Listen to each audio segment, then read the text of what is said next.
nagkagubot ang Senate kay niabot si Trililing nga nagdala og warrant of arrest para kang Bato de la Rosa gikan sa ICC.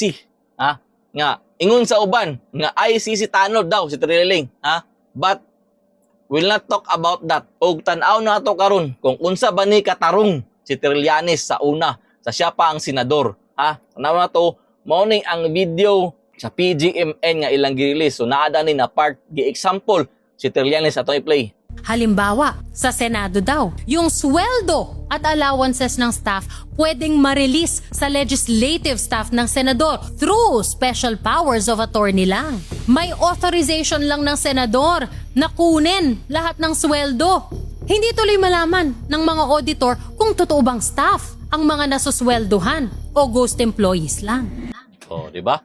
Ingana ara ka simple magkuha og sweldo, ha? So, dili daw nila may balaan or ma-check kung napadulong magid sa tao ang sweldo o wala. Or basin nagimuhimo ra na diya og pangalan sa tao para naalay sweldo, ha? Naunsa maning COA, it is because kontrolado nila ang COA, ha?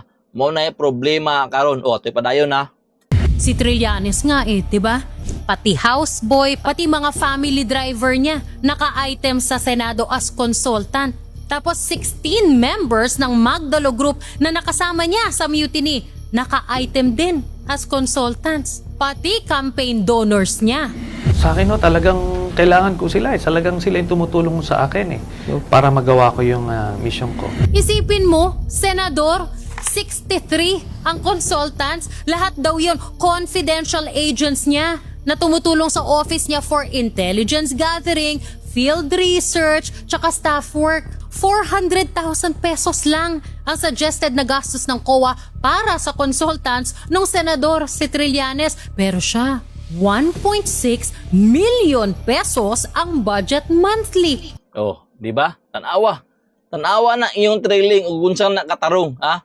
Murag tarong guys tanan. Grabe ka bot na lang. Gumastos ng 18 million pesos in 2014 alone. May nagawa ba ang COA? Wala. Kasi naka-classify as confidential in nature Oh, tanawa. ang trabaho nila. So papaano madedetermine ng COA kung totoo yun? Di ba? Confidential in nature. Oh, di ba? Meaning dili na matrace, lisod i-trace kay daghan bawal mangibalan ang mga intelligence o mga agent nga dili pwede ipahibalo, ha? Sa ila na giingon kang Trililing na gikan, ha?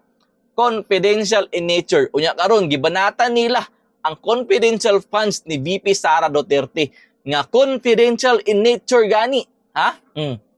Kita na ninyo, pamulitika. Oh, di ba? Tuloy nun. Sa Congress naman, naman, hindi nila masundan yung mga pondo na na-realign o nalipat from personnel services papuntang MOOE o yung pondo para sa maintenance and other operating expenses. Oh, di ba? Asa nagsugod ang korupsyon sa sistema o sa mga nakalingkod sa gobyerno. Halos tanan sila nakabulsa na. Ha?